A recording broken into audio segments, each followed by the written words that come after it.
up, YouTube? It's your boy G YouTube back at it again with another video for you. And without any further ado, man, let's jump right into this video because we got the biggest Woj bomb of the season, man. Also, just please like and subscribe if you want to see this channel grow, and follow me on Twitter, link in the description. So this tweet from Woj says that James Harden is going to be a Philadelphia 76er, and Ben Simmons, Seth Curry, and Andre Drummond are going to the the Brooklyn Nets. This is a great trade for basketball, man, because both teams respectively got better, and I'm going to tell you why in a second. Firstly, I want to say that the whole reason that this trade transpired is mainly Kyrie Irving and a little bit of Steve Nash, but mostly Kyrie Irving, because I don't blame James Harden for wanting out of this situation that has been a mess for the past 2 years. You know, ever since since he got traded to the Nets, because obviously last year they were injury riddled, and at no fault to really anyone. But this season has been a complete train wreck for the Nets, mostly due to Kyrie Irving being a part-time player. And that's just a fact. He did not sign up for a situation like this, and where, you know, one of your star players is not going to play all the time, and you went the first half of the season with him, and then you're only going to be able to play away games with him. Doesn't build great momentum or chemistry for your team. So I don't blame him. He didn't sign up for this, and especially with Kevin Durant being injured, Steve Nash not being the greatest of head coaches, also Joe Harris missing a lot of games, I don't blame him. And obviously we all know about that Ben Simmons situation. I think this is mutually beneficial for both teams, and I'm going to tell you why right now. Because let's start off with James Harden in Philadelphia. James Harden is going to open up the floor for a lot of those players, and he's especially Tobias Harris. I really think he's going to have a positive impact on Tobias Harris, because Tobias Harris has been struggling a little bit throughout this season. He's been kind of inconsistent, and that's because he hasn't had somebody that can really open up the floor with him like James Harden could with his shooting and playmaking abilities.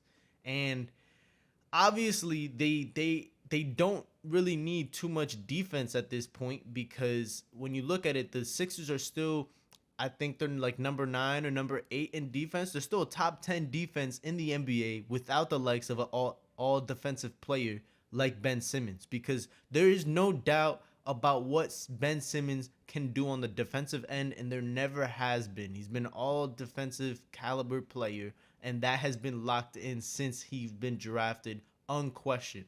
But when you already have a top 10 defense, even without that type of player, having a player with superstar offensive skills like James Harden is going to have a bigger impact on that team, and just open up the floor and open up so many more possibilities with the pick and roll game with Embiid. And that's just going to give you so much more versatility than you did with Ben Simmons.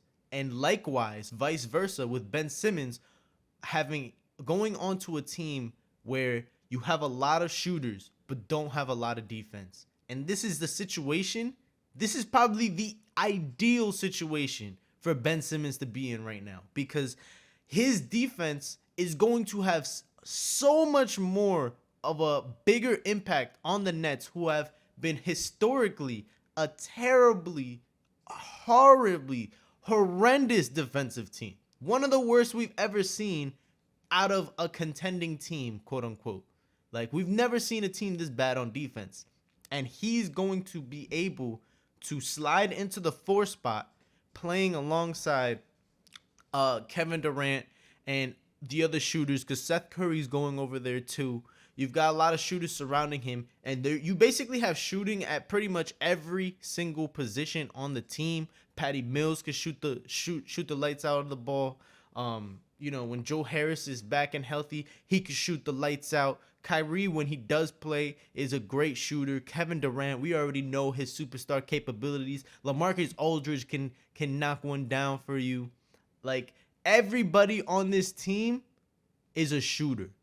And this is going to allow him to play defense and play off of those players and be able to create for them while not having a significant paint presence such as Embiid, who likes to get paint touches that will clog up the paint, because you obviously don't want to relegate Embiid to just a stretch five type situation. Obviously him going over there, he can play off of KD, and KD can play off of him, and as well as Kyrie Irving when he does play, and Seth Curry, because he'll run a pick and roll. He can be down in the paint, help you down in the paint on defense. He can drive to the basket, kick out much easier with more shooters and not no people clogging up the paint. And obviously, I want to talk about the addition of Andre Drummond too. Maybe with the second unit, he probably won't play with Ben Simmons too much. That's probably not the greatest combination. But Andre Drummond, the Nets haven't had a seriously good big man. I would say he's solid coming off of a bench role, and having good paint protection and being able to grab boards is someone that they haven't had since they traded away Jared Allen. So that's going to also be good for them coming off of the bench. Like, LaMarcus Aldridge is cool and all, but we know he's not the greatest defender, and he's not the greatest rebounder. He'll get you good boards, like, because he's tall, but he's an offensive player. And at the end of the day, defense is going to help this team a lot. They're not going to be a top 10 defense. No one's saying that. They're not going to be even maybe. They probably will be maybe 20, 15, something around there, maybe middle of the pack with the help that they're getting from Ben Simmons, in my opinion. That is if Steve Nash is able to, create some type of better defensive scheme with having the likes of a all-around presence in Ben Simmons. Because you gotta plan something when you have a guy with those type of defensive capabilities. But overall, man, I think this is a W. This is a W. And I heard that the Nets are also trying to flip the two picks that they got from the 76ers for something else as well. So maybe they can flip it for a 3-and-D player that can come off the bench that would help them out on defense. I would think that's somebody they would try to trade for immediately, because that would be the most beneficial for this team, and they need help on defense. So if they can do that, man, the Nets are looking scary. The Nets are looking scary. Even with a part-time Kyrie, they're looking scary, because I love Ben Simmons' fit on this team. And I think this was a great move. Until my next video, man. Until the next... This trade deadline is getting crazy. So I'm probably going to make another video today. Who knows if somebody pops out with something out the woodworks like Russell Westbrook. So we'll key in on that in a bit. So until my next video, man, I'm out.